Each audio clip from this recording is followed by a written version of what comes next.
नमस्ते।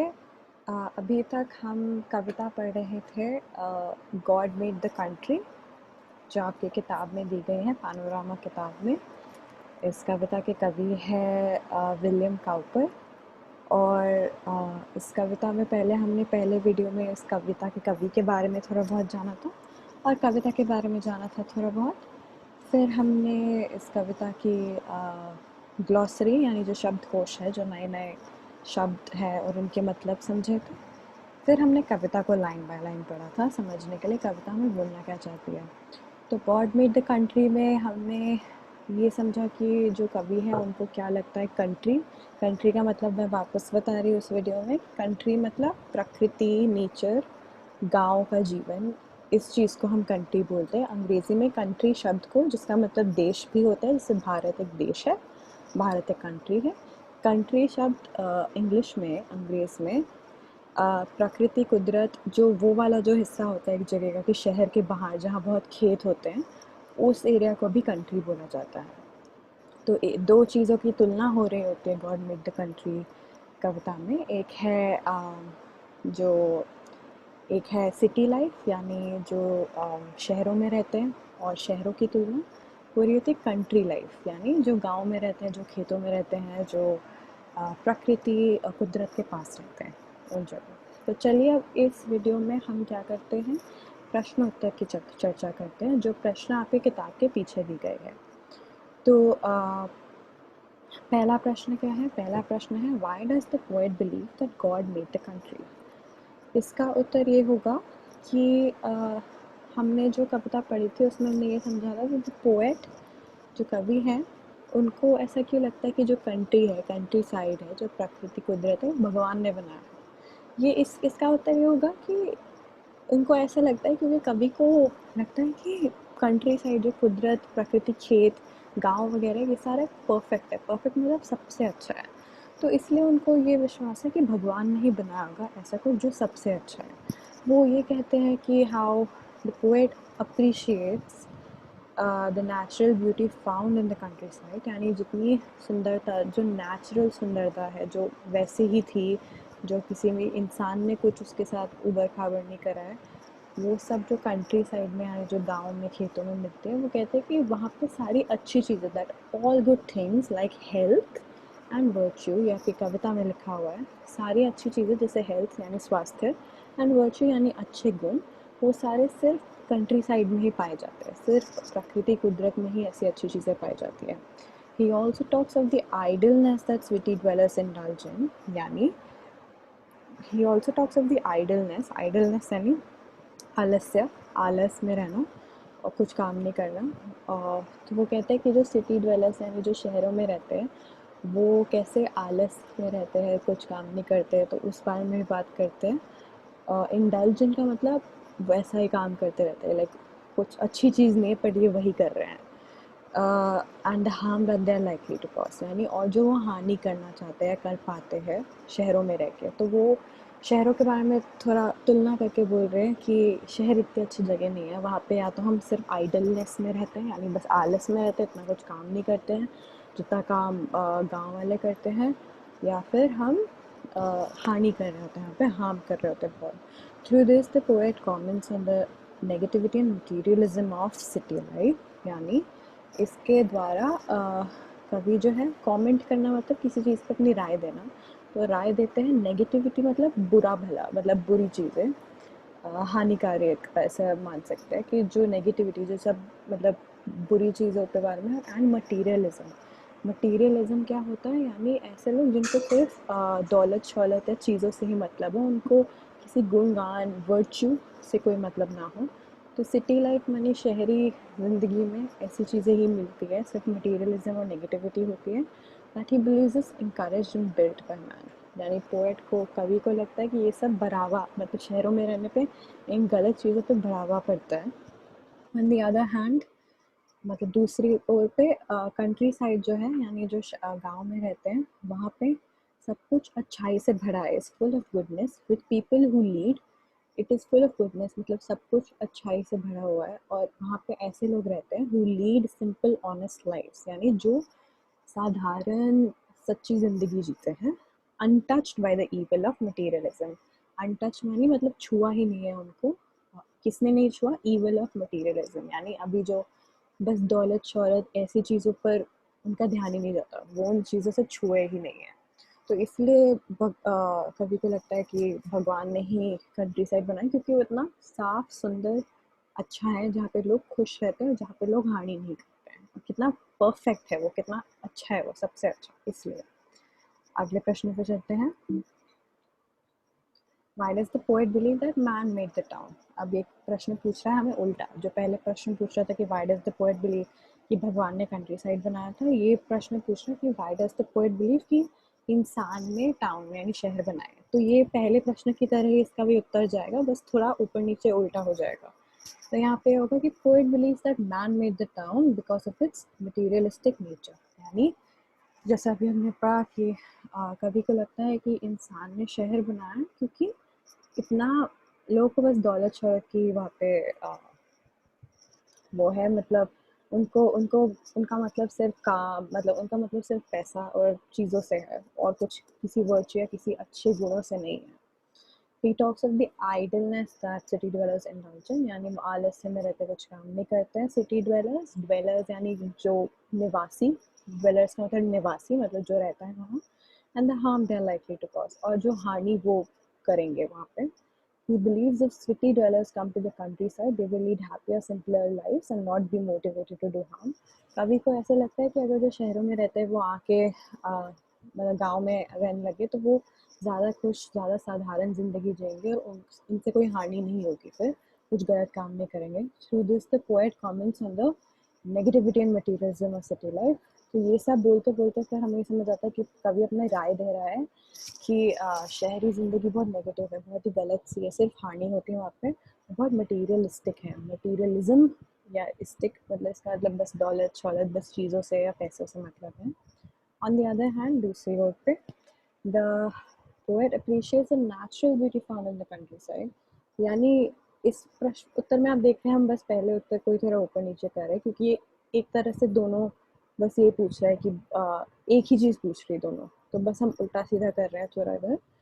On the other hand poet appreciates a natural beauty, मतलब जो इतनी सुंदरता हमें कंट्री साइड गाँव में मिलती है, and says that all good things, मतलब सारी जो अच्छी चीज़ें हैं जैसे स्वास्थ्य, हेल्थ एंड वर्च्यू यानी अच्छे गुण सिर्फ उधर ही मिलती हैं जहाँ मतलब कुदरत में, प्रकृति में, गाँव में जो भगवान ने बनाई वहीं पे मिलती है। The country side is full of goodness, जो कंट्री साइड जो है वो फुल ऑफ गुडनेस है, एज इन जो जो कुदरत, प्रकृति, गाँव वगैरह है वहाँ पे अच्छाई ही अच्छाई है क्योंकि वहाँ ऐसे लोग रहते हैं जो साधारण, सुंदर, सच्चे जीवन जीते हैं, और वैसे नहीं जो शहरों में रहते हैं जहाँ पे उनको सिर्फ मटीरियलिज्म या दौलत शौलत से ही इंटरेस्ट है। चलिए आगे बढ़ते हैं। Why is life bitter? तो ये भी आपकी कविता में पहले की कुछ 4-5 लाइनों में दिया गया है कि लाइफ इज़ बिटर यानी ज़िंदगी कड़वी इसलिए है because of all the struggles one has to overcome. क्यों है? क्योंकि हर किसी की ज़िंदगी में कुछ ना कुछ बुरा जाता है, लोगों के खुद के अपने अपने पीड़े होते, कठिनाइयाँ होती जिनका उनको सामना करना होता है, तो इसलिए मतलब वो कवि का ये कहना है कि लाइफ सबके लिए बेटर है, यानी लाइफ सबके लिए, जीवन सबके लिए थोड़ी मुश्किल होती है, कड़वी होती है, बट ये भी है कि कवि जो है ये विश्वास करते हैं कि ये जीवन, that the life is better to all people, it is करवा फॉर मतलब सबके लिए, सब, चाहे वो be it people from the natural countryside, चाहे वो प्रकृति को दर गाँव में रहने वाले लोग हों या फिर वो शहरी लोग हों, सबके लिए सेम ही होता है, सभी के लिए कठिनाइयाँ होती हैं। However, he states that only the good virtues and health found in the countryside, पर ये भी कवि कहते हैं कि जो सारे अच्छे गुण हैं और स्वास्थ्य यानी हेल्थ जो कंट्री साइड में पाए जाते हैं, यानी जो गांव में पाए जाते हैं, वो इस कड़वे जीवन को मीठा बना सकते हैं, can make this better life sweet and easy to live. मतलब sweet and easy to live माने जीवन थोड़ा आसान कर पाते हैं, बट ऐसी जो चीज़ें हैं, जो अच्छे गुण हैं, ये सारा सिर्फ हमें कंट्री साइड यानी प्रकृति, गांव, साधारण जीवन में ही मिल सकता है, शहरों में ऐसी चीज़ें हमें मिल ही नहीं सकती। तो कवि ये कहना चाहते हैं। अगला प्रश्न, what can make our life sweet? यानी हमारा जीवन मीठा क्या कर सकता है, तो ये भी इसके पहले वाले उत्तर से ही रिलेटेड है। अकॉर्डिंग टू द पोएट, यानी पोएट के कवि के अनुसार, only the gifts of good virtues and health, यानी सिर्फ अच्छे गुण और स्वास्थ्य जो हमें कंट्री साइड यानी जो प्रकृति कुदरत गाँव में मिलते हैं, वही इस कड़वे जीवन को मीठा कर सकते हैं। और इस कड़वे जीवन में जितनी कठिनाई है उनको मीठा कर सकते हैं और आसानी से हमें जीने दे सकते हैं। और शहरी ज़िंदगी में हमें ये सब अच्छाई नहीं मिलेगी। बाय गुड वर्च्यूज़ यानी इस अच्छाई या फिर अच्छे गुणों से द पोएट पॉसिबली मीन्स, कवि ये कहना चाहता है कि अच्छे गुण क्या-क्या है। बेसिकली एक चीज़ हो गई सिंप्लिसिटी, यानी जो साधारणता से गाँव में लोग अपना जीवन जीते हैं, ज़्यादा उनको चीज़ें नहीं चाहिए होते, वो एक काम करते हैं, सच्चाई से, ईमानदारी से करते हैं और बस अपना जीवन जीते हैं। तो सिंप्लिसिटी यानी साधारणता, ऑनेस्टी यानी ईमानदारी एंड नॉन मटेरियलिस्टिक लाइफ, यानी ज़्यादा चीज़ें उनको नहीं चाहिए होती, उनको बस अपना काम करना है, सच्ची ज़िंदगी जीनी है। That people in the country side lead, यानी जो गाँव में लोग ऐसे काम करते हैं। तो अगर ऐसे अच्छे गुण के साथ हम काम करें और ऐसा अच्छे गुण के साथ काम करना, कभी कह रहा है कि शहर में मुमकिन ही नहीं है, ये सिर्फ गाँव में या फिर प्रकृति के पास रह के ही मुमकिन है। तो ये सब हमारी ज़िंदगी को और मीठा बनाती है। What functions do grove performs in a village? तो ये आपको कविता के दूसरे भाग में नीचे की कुछ 5-6 लाइनों में मिलेगा इसका उत्तर।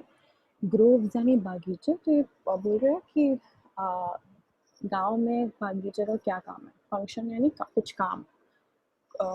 The poet mentions that the groves serve as a place of relaxation and comfort for whoever visits them. यानी कवि ये कहते हैं जो ग्रोव्स जो है, ये बागीचे जो हैं, वो एक ऐसी जगह होती है जो लोगों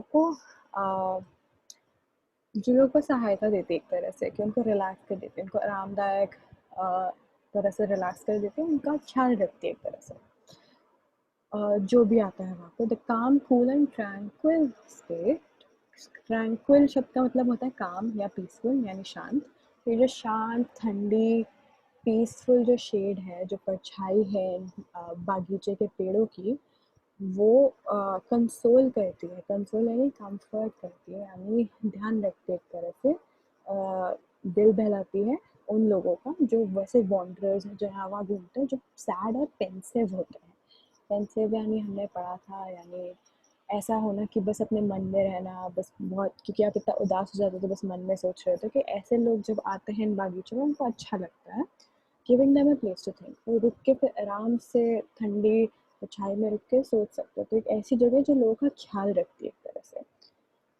The cool shade of the trees also gives them some relief to these wanderers during noon time. तो ये जो ठंडी परछाई है, ये ऑल्सो इन घूमते फिरते लोगों को थोड़ा परछाई दे देती है इतने गर्मी में। लाइक नून क्या होता है, 12 बजे, मतलब दोपहर का टाइम जब बहुत धूप होती है, तो उनको वैसे भी वो ठंडी परछाई देती है।